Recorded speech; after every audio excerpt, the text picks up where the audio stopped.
You are going to die out here. You know that, right? The voice was calm, almost soothing, but there was no mistaking the edge of mockery in it. Sergeant Nate Harper blinked against the crimson sky, his vision swimming as pain shot through his leg. The battle had gone horribly wrong. He was pinned down in a shallow crater, his squad scattered, or worse, and the relentless whine of alien drones filled the air. Who's there? Nate croaked, clutching his side. His blood felt warm against his fingers, but the coldness creeping into his limbs warned him it wouldn't be for long. He tried to focus, but the silhouette standing above him didn't make sense. The figure crouched, revealing long limbs, silvery skin that shimmered faintly, and eyes so large and dark they seemed to swallow the light. Me? I'm the one who's going to make sure you don't bleed out in this miserable excuse for a crater, she said, her voice lilting, but firm. Or, I could leave you here. Your choice. Nate's instinct screamed at him to raise his weapon, but his arms felt like lead. Are you one of them? He asked, his voice trembling as he tried to keep his gaze locked on her. She tilted her head, her long, intricate braids of what looked like metallic threads brushing her shoulders. One of them, she repeated, amused. Do I look like one of those mindless drones? She gestured toward the skies, where flashes of energy weapons lit up the battlefield. No, soldier. I'm something much better. Now, do you want to live or not? Nate hesitated, his mind racing. Could he trust her? But then again, what choice did he have? He nodded weakly. Good, she said, reaching down and lifting him with alarming ease, as though he weighed nothing. Her touch was cool, her hands impossibly smooth, and Nate's head spun as she slung his arm over her shoulders and started moving. Name's Thyria, she said casually, as though they weren't surrounded by chaos. And before you start getting any ideas, I'm not doing this out of the goodness of my heart. You owe me. Owe you what? Nate muttered, his voice fading as exhaustion threatened to pull him under. Thyria chuckled. Oh, we'll figure that out later. Hours, or maybe days. Later, Nate awoke in a place that didn't seem real. The air was warm, tinged with a faintly sweet scent, and the light was dim and soothing, casting soft shadows across the room. He lay on a bed that seemed to mold perfectly to his body, his wounds wrapped in something that shimmered like liquid silver but felt solid to the touch. You're awake? Thyria's voice called from somewhere nearby. Nate turned his head slowly, wincing as a dull ache pulsed through him. Thyria stood by a strange, translucent console, her fingers gliding over its surface as alien symbols shifted and rearranged themselves. Where am I? He asked, his voice hoarse. Safe, Thyria replied, not looking up. At least for now. Nate pushed himself up on his elbows, glancing around. The room was alien, yet oddly comforting. Organic shapes melded seamlessly with glowing technology, and the walls seemed to hum faintly, as if alive. I didn't think any of your kind would bother saving a human, he said carefully, watching her for a reaction. Thyria finally turned to face him, her dark eyes studying him intently. My kind doesn't, usually, she admitted. Humans are messy, short-lived. You burn bright, but you burn out quickly. Most of us don't see the point. Then why did you? She walked over to him, her towering frame almost intimidating, though her expression remained calm. Call it curiosity. You were fighting so hard to survive, even when it was hopeless. Something about that caught my attention. And now what? Nate asked, his throat tightening. Are you going to hand me over to your people? Use me for experiments? Thyria laughed, a genuine, musical sound that surprised him. Do I look like a scientist to you? No, Nate. I've got my own reasons for keeping you alive. But I will say this. Your people are in way over their heads. If you think you can win this war, you're delusional. Nate bristled, despite his weakness. We'll fight to the end. Exactly, Thyria said, her expression softening. That's what makes you so fascinating. And so fragile. She sat down beside him, her movements fluid and deliberate. You've got questions, I'm sure. Ask them. But keep in mind, I'm not here to give you all the answers. Why me? Nate asked, his voice low but steady. You could have picked anyone. There were other soldiers out there. Thyria tilted her head, considering him for a moment. You stood out. Not just because you were bleeding all over the place, she added with a smirk, but because you were still fighting. You weren't ready to give up, even when it made no sense to keep going. That kind of defiance, it's rare. And rare things intrigue me. Nate didn't know how to respond to that. His instincts told him to push her for more, but his gut warned him she'd only tell him what she wanted to. Instead, he shifted slightly, testing his strength. Careful, Thyria said, leaning back in her chair. The stuff I used on you will heal you faster, but you're still human. You push too hard, and you'll undo all my hard work.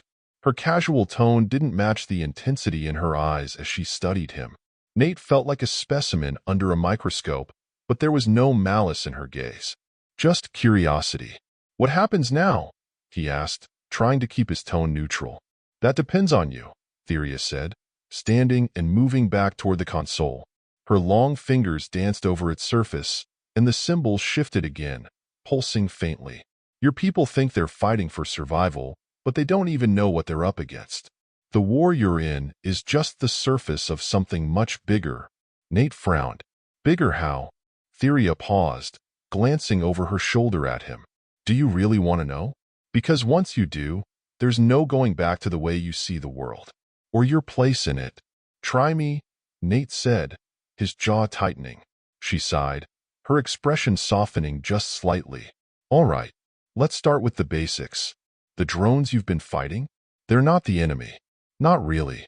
They're tools, programmed to do what they're told. The ones controlling them?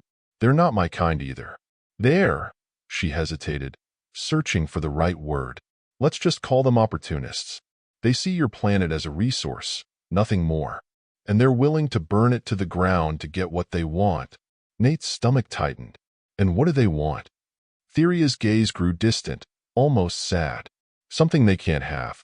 Something they think they can take by force. They've been wrong before, but they never learn. He struggled to process her words. It sounded like she was talking about humanity like an object, something to be mined or harvested. Why do you care? Good question, Thyria said, turning fully to face him. Let's just say I've seen this story play out before. And it doesn't end well for anyone. Not for your kind, not for mine, and certainly not for the opportunists pulling the strings. Nate's mind raced. He wanted to argue, to say she was wrong, that humanity wasn't as helpless as she seemed to think. But deep down, he couldn't shake the feeling that she was telling the truth. So, what am I supposed to do? He asked finally. Thyria smiled faintly, but it didn't reach her eyes. For now, rest. Heal. When you're ready, we'll figure out your next move. But make no mistake, Nate, your world is running out of time. And if you want to save it, you're going to need to think bigger than just surviving. The weight of her words settled over him like a heavy blanket. He didn't know whether to trust her, but he also couldn't ignore the fact that she'd saved his life. For now, that would have to be enough. As the days passed, Nate found himself growing stronger, thanks to whatever strange technology Thyria had used to treat his wounds. She was a constant presence, watching him with a mix of curiosity and something that almost resembled affection. But she was also careful, keeping her distance emotionally, as if she were afraid to get too close. One evening, as he sat on the edge of the bed, flexing his newly healed leg, he decided to press her for more answers. You said your kind doesn't usually care about humans, he began. So what makes you different? Thyria hesitated, her usually confident demeanor faltering for just a moment. Let's just say I've made mistakes in the past. Choices I thought were right, but they weren't. I've seen what happens when people like me stay on the sidelines. I don't want to make that mistake again. Her words hung in the air, heavy with unspoken meaning. Nate wanted to ask more, but something in her expression stopped him. Instead, he simply nodded. All right, he said. So, what's the plan? Thyria's lips curved into a small, enigmatic smile. The plan, soldier, is to do what your kind does best. Fight. But this time, we're going to make sure you've got a fighting chance. As she spoke, the lights in the room dimmed, and the console behind her began to glow brighter. Symbols and images flashed across its surface, faster than Nate could process. What are you doing? he asked, his pulse quickening. Showing you the truth, Thyria said, her voice low and steady. And if you're as strong as I think you are, you'll survive it. Nate didn't know what that meant, but as the light from the console enveloped him, he realized he didn't have a choice. Whatever came next, he would face it head-on, just like he always had. The light from the console enveloped Nate, and the world around him seemed to dissolve.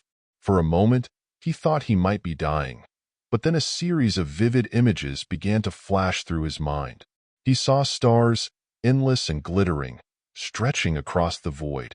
He saw massive ships, far larger than anything humanity had ever built, drifting silently through space. He saw battles, worlds being consumed in fire, civilizations rising and falling in an instant. And then he saw Earth, fragile and beautiful, hanging in the darkness like a jewel. Do you see it now? Thyria's voice echoed in his mind, calm yet commanding. What is this? Nate gasped, his body tense as the images overwhelmed him. This is what we're up against, she replied. The opportunists I mentioned? They call themselves the Zho'vair. They're scavengers, parasites. They move from world to world, stripping them of anything valuable and leaving nothing but ash in their wake. And now, they've set their sights on your planet. The images shifted again, showing alien machines burrowing into Earth's surface, extracting resources with ruthless efficiency. Cities crumbled, forests burned, and oceans turned black. Nate clenched his fists, rage and helplessness bubbling up inside him. How do we stop them? He demanded. Thyria's face appeared in the void, her expression solemn. That's the hard part. The Zho'vair are powerful, and they've had centuries to perfect their methods. Your military can't stand against them, not with the weapons you have now. But there's a way to even the odds. The light began to fade, and Nate found himself back in the strange room, gasping for breath. Thyria stood before him, her gaze steady. What way? He asked, his voice hoarse. There's a weapon, Thyria said, her tone measured. An ancient artifact created by a long-lost civilization. It's powerful enough to destroy the Zho'vair and their fleet, but it's hidden, buried on a world that's just as dangerous as they are. Let me guess, Nate said, his lips curling into a wry smile. You need me to go get it? Thyria chuckled softly. Not just you. This isn't a one-man mission, Nate.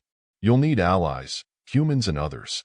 And you'll need to be ready to face things you've never imagined. Nate nodded, determination hardening in his chest. All right, tell me where to start. Over the next few days, Thyria prepared him for the journey ahead. She explained that the artifact was located on a distant planet called Kael'Torah, a place shrouded in legend and danger. It was said to be a testing ground, filled with trials designed to weed out the unworthy. You're sure I'll survive this? Nate asked as she handed him a sleek, alien weapon. No, Thyria said simply, but I believe in you. And that's more than I can say for most. They set out in Thyria's ship, a vessel unlike anything Nate had ever seen. Its interior was sleek and organic, with walls that pulsed faintly as if alive. As they traveled, Thyria told him more about the Zho'vair and the artifact. It's called the Veyl Core, she explained. It's not just a weapon. It's alive, in a sense. It will judge you, decide if you're worthy to wield its power. And if you fail, what happens if I fail? Nate asked, his stomach tightening. You won't have to worry about it, Thyria said, her expression unreadable, because you'll already be dead. Their journey to Kael'Torah was fraught with challenges. They evaded Zho'vair patrols, navigated asteroid fields, and even encountered rogue scavengers who tried to board their ship.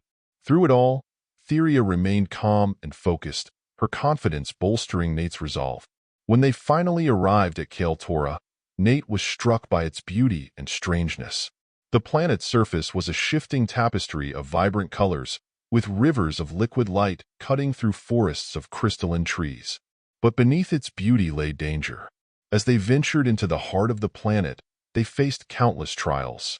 They fought off massive creatures that seemed to emerge from the very ground, solved intricate puzzles that tested Nate's ingenuity, and navigated treacherous terrain that shifted beneath their feet. Through it all, Nate felt himself growing stronger, more confident. He began to see why Thyria had chosen him. Finally, they reached the chamber where the Veyl Core was housed. The artifact floated in the center of the room, a swirling mass of light and energy that seemed to hum with life. "This is it," Thyria said, her voice tinged with awe. "Now it's up to you." Nate stepped forward, his heart pounding. As he reached out to touch the core, a voice echoed in his mind. "Why do you seek my power?" Nate hesitated, then spoke from his heart. "To protect my people, to give us a chance to fight back, to prove that we're worth saving." The core pulsed brightly, and for a moment, Nate felt as if the universe itself was watching him.